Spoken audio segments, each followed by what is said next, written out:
नमस्कार प्यारे बच्चों, स्वागत है आप सभी बच्चों का आपके अपने इस चैनल माई कॉमर्स क्लास में। मैं हूं लाल सर और आज फिर एक बार उपस्थित हुए हैं 11th क्लास के जो लेखांकन शब्दावली जो चैप्टर चल रहा था उसी शब्दावली में आज की जो टॉपिक है वो है कटौती, बट्टा या फिर छूट। यानी कि एक तरीके से इसको अंग्रेजी में क्या कहते हैं, डिस्काउंट। इसको इंग्लिश में क्या पढ़ेंगे, डिस्काउंट। डिस्काउंट वर्ड तो आपने हर जगह सुना होगा। ये डिस्काउंट कितना मिल रहा है, कितना डिस्काउंट दिया जा रहा है, वो सब आपने सुना होगा। लेकिन क्या डिस्काउंट का अर्थ मालूम है? डिस्काउंट का अर्थ क्या है, उसके कितने प्रकार हैं, उसी को हम आज जानेंगे। तो उसी को पढ़ने से पहले, उसी को जानने से पहले मेरा सभी छात्रों से अनुरोध है कि आप हमारे चैनल में जो खासकर नए आए हैं, जो पहली बार हमारे चैनल देख रहे हैं, वो हमारे चैनल को सब्सक्राइब करें और वीडियोस को लाइक करें।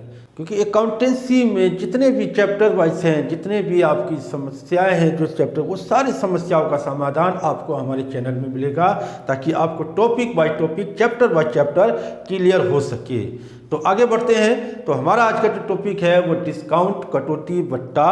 तो उसी को बढ़ते हैं। पहले तो जान लेते हैं कि डिस्काउंट बट्टा क्या है। तो इसका अर्थ जो हो गया, इसका अर्थ है व्यापारी द्वारा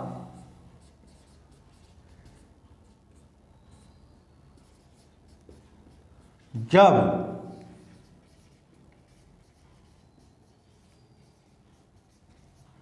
वस्तु की कुल मूल्य में कुछ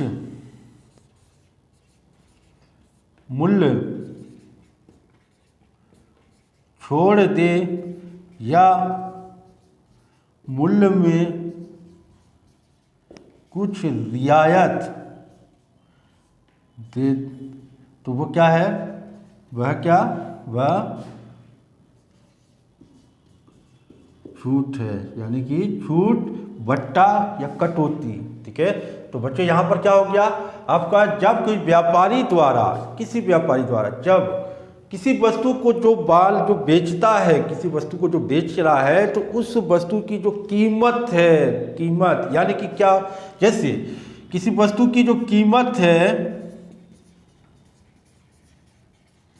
कीमत मान लीजिए 100 रुपये की कीमत है या 1000 रुपये की कीमत है, जितने का भी माल जो बेच रहा है, उस मूल्य में थोड़ा सा अगर कस्टमर को मूल्य में छूट दे दे, उसमें रियायत दे दे। जैसे 100 रुपये की वस्तु, भैया अगर आप 100 रुपये की ये वस्तु लेते हैं तो आपको 10 रुपये कम देना पड़ेगा। कितना देगा, 90 रुपये आपको देना पड़ेगा। तो जो ये 10 रुपया जो रियायत दिया है वो क्या है, यही छूट, यही कटौती, बट्टा है। कंजेशन, मूल्य में जो छोड़ रहा है, आपके मूल्य जो खरीद रहे हैं, जो कस्टमर जो खरीद रहा है, उस मूल्य में जो डिस्काउंट, जो कटौती दे रहा है, वही बट्टा, डिस्काउंट या छूट है या फिर बट्टा है। ठीक है। तो ये क्या हो गया, बट्टा, कटौती, डिस्काउंट। लेकिन ये भी क्या है कि कई प्रकार से होते हैं। बट्टा क्या है, डिस्काउंट क्या है, कई प्रकार से होते हैं। कटौती के प्रकार क्या, देखिए कटौती के प्रकार, कटौती के प्रकार देखिए यहाँ पर मुख्यतः जो मुख्य है वो तो दो तरीके की हो गया। एक हो गया व्यापारिक कटौती, व्यापारिक छूट। दूसरा तो हो गया आपका नगद छूट। मुख्यतः यही दो है, लेकिन एक और छूट आ जाता है, उसे कहते हैं विशेष छूट, विशेष छूट। तो ये क्या हो गया, विशेष छूट। छूट के जो प्रकार हैं, देखिए जो पेपर में आ जाए, ज़्यादातर आपको क्या पूछा जाता है कि व्यापारिक छूट और नगद छूट, छूट क्या है, कटौती क्या है, और व्यापारिक छूट और नगद छूट में अंतर बताइए। विशेष छूट ये भी एक तरीके से छूट है, ये भी बताऊंगा मैं। तो सबसे पहले जान लेते हैं कि व्यापारिक छूट क्या है। व्यापारिक छूट जो बीजक मूल्य है, वस्तु का जो मूल्य है, मूल्य में बिक्री को बढ़ाने के लिए क्या होगा, इसमें इसका जो डेफिनेशन होता है, बिक्री को बढ़ाने के लिए,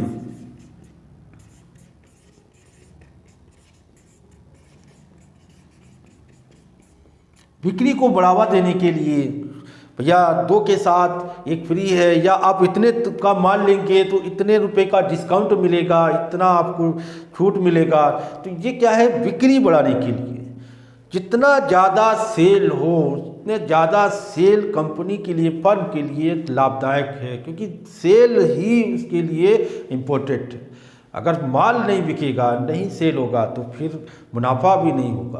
तो इसीलिए कंपनी चाहती है कि ज़्यादा से ज़्यादा सेल, और ज़्यादा से ज़्यादा सेल होने के लिए कंपनी को कभी कभी व्यापारी छूट देना पड़ता है। व्यापारी छूट इसे कहा जाता है ट्रेड डिस्काउंट। ये क्या है, ट्रेड डिस्काउंट।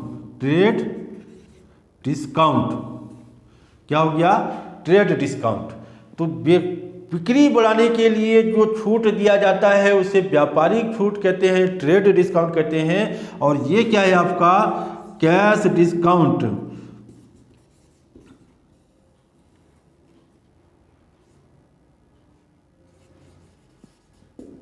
कैश डिस्काउंट, नगद छूट। जिस तरह ये क्या है, बिक्री को बढ़ाने के लिए, और ये क्या है, नगद को बढ़ावा देने के लिए। नगद को बढ़ावा देने।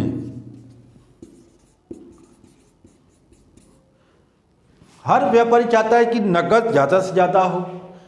माल देखिए, नगद और उधार दोनों तो व्यापार के लिए जरूर, कस्टमर को बनाए रखने के लिए, उसको अपने साथ जोड़े रखने के लिए कभी कभी उधार भी देना पड़ सकता है। लेकिन उधार भी उसी व्यक्ति को दिया जाए जिससे लगे कि हाँ ये व्यक्ति पैसा टाइम से दे देगा, या जान पहचान का हो।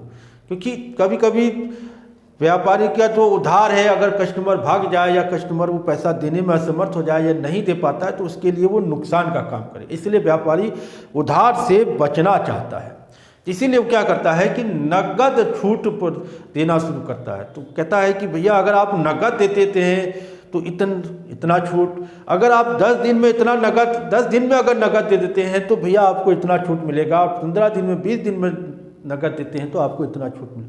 तो कोशिश ये करता है कि जल्दी ही रकम नगद प्राप्त हो, ज़्यादा लंबे समय तक उधार ना रखना पड़े, क्योंकि व्यापार चलाने के लिए उसको नगदी की आवश्यकता होती है। क्योंकि नगद है तो व्यापार चलाया जा सकता है, लेकिन नगद नहीं है तो व्यापार में चलाना मुश्किल हो जाएगा। क्योंकि माल लाने के लिए हमें भी पीछे पेमेंट देना होता है। व्यापारी जब माल उठाता है, खरीदता है, तो उसको भी पेमेंट देना होता है। वो पेमेंट कहाँ से आएगा, कस्टमर जो माल बेच रहा है। तो वही चाहता है कि नगद ज़्यादा से ज़्यादा मिले। तो नगद ज़्यादा से ज़्यादा मिलने के लिए उसे नगद छूट दिया जाता है, ताकि आप नगद प्राप्ति हो सके, उधार कम हो। तो विशेष छूट ये उन कस्टमर को दिया जाता है जो स्थायी कस्टमर है। क्या जाता है, ये क्या है, स्थायी कस्टमर को, स्थायी ग्राहक, स्थायी ग्राहकों के लिए एक विशेष छूट दिया जाता है। क्योंकि वो समझता है कि ये हमारे स्थायी ग्राहक हैं, तो उनको और बनाए रखने के लिए, ताकि वो हमारे साथ बने रहें, आगे भी बने रहें, तो उनको एक विशेष प्रकार की छूट दे दी जाती है कि ठीक है आप हमारे पुराने कस्टमर हैं, आपको 1% और डिस्काउंट दे देता हूँ। भाई नगद ये क्या है, बिक्री बढ़ाने के लिए, बिक्री बढ़ाने के लिए तो छूट मिल ही रहा है। देखिए यहाँ पर क्या एक इंपॉर्टेंट चीज बात क्या है, सबसे महत्वपूर्ण, कि किसी व्यापारी को तीनों भी, किसी व्यापारी क्या करेगा कि तीनों छूट भी दे देगा। कई कस्टमर ऐसे भी हैं जिनको तीनों छूट प्राप्त हो सकती है।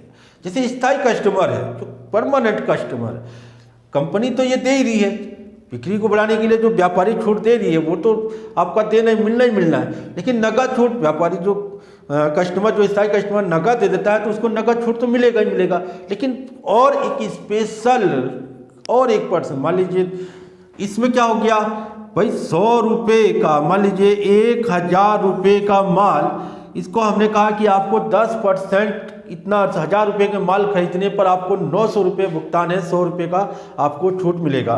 तो 100 रुपये इसको घटा दिया तो 900 रुपये, 900 रुपये, यानी कि जो बिक्री होगी, एक्चुअल जो बिक्री है वो 900 रुपये की दिखाई जाएगी। और यहाँ पर क्या है कि ये 900 रुपये, अब व्यापारिक छूट घटाने के बाद जो मूल्य आएगा उसी 900 रुपये में ही, कहता कि अगर आप अभी नगद देते हैं हाथों हाथ नकद देते हैं तो आपको 50 रुपये का डिस्काउंट मिलेगा। 50 रुपये का नकद डिस्काउंट अगर आपको देते हैं तो आप इस समय 850 रुपया तुरंत दे सकते हैं। अगर तुरंत देते हैं या एक दिन 2 दिन 1 हफ्ते के अंदर दे देते हैं तो आपको इतना पेमेंट देना होगा। वो पॉलिसी के अनुसार कस्टमर से तय होती है। लेकिन विशेष कस्टमर जो है, विशेष छूट जो दी जाती है, इससे कहते हैं भैया आप हमारे पुराने कस्टमर हैं, बंधे हुए कस्टमर हैं, तो आपको ऐसा करते हैं कि ठीक है 850 की जगह आप हमें 840 रुपया दे दीजिए, 10 रुपया और कम कर देते हैं हम। आप पुराने कस्टमर हैं तो ये क्या हुआ, विशेष छूट 10 रुपये और कम कर दिया। तो यहाँ देखिए क्या क्रम चल रहा है, व्यापारिक छूट 100 रुपया, 1000 रुपये के माल पे 100 रुपया आपको डिस्काउंट मिलेगा, 900 रुपये की आपको पे करना होगा, 900 रुपये। अब इसी रेट डिस्काउंट घटाने के बाद ही नकद छूट दिया जाएगा। तो नगद छूट 900 रुपये में 50 रुपये अगर तुरंत नगद देते हैं तो आपको 50 रुपये, या 1 दिन 2 दिन 4 दिन के अंदर देते हैं तो 50 रुपये आपको डिस्काउंट मिलेगा, तो 850 आपको देंगे। लेकिन स्थायी कस्टमर जो ग्राहक है उनके लिए और स्पेशली छूट दे दी जाती, कहते हैं भैया आप 10 रुपये और कम दे देना, चलिए 840 दे दीजिए। तो क्या हो गया, स्थायी कस्टमर को तीनों चीज़ें मिल गई, व्यापारी छूट भी मिल गया, नगद छूट भी मिल गया और विशेष छूट भी मिल गया। तो ये तीनों छूट स्थायी कस्टमर के लिए व्यापारी द्वारा दिया जाता है स्पेशल तरीके से। तो ये छूट के प्रकार है, ठीक है। तो इसका जब हम खाते बनाते हैं, लेखा बनाते हैं, तो इसको जब खाते में दिखाया जाता है तो इन दोनों को हमने दिखाना होता है। ये तो अलग हो गया, लेकिन ये चीज़ हमने ज़्यादा व्यापारी छूट का इसका लेखा पुस्तकों में नहीं किया जाता है, और जबकि नगद छूट का इसका लेखा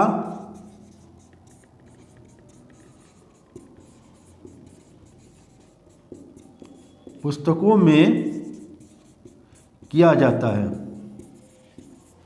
और नगद छूट भी देखिए, अगर नगद छूट होता है तो 2 तरीके से। नगद छूट किस तरीके, जैसे मैं माल खरीद के ला रहा हूं, मैंने पेमेंट देना है अगली पार्टी को, तो अगला पार्टी मुझे डिस्काउंट देगा तो मेरे लिए वो डिस्काउंट फ़ायदा है।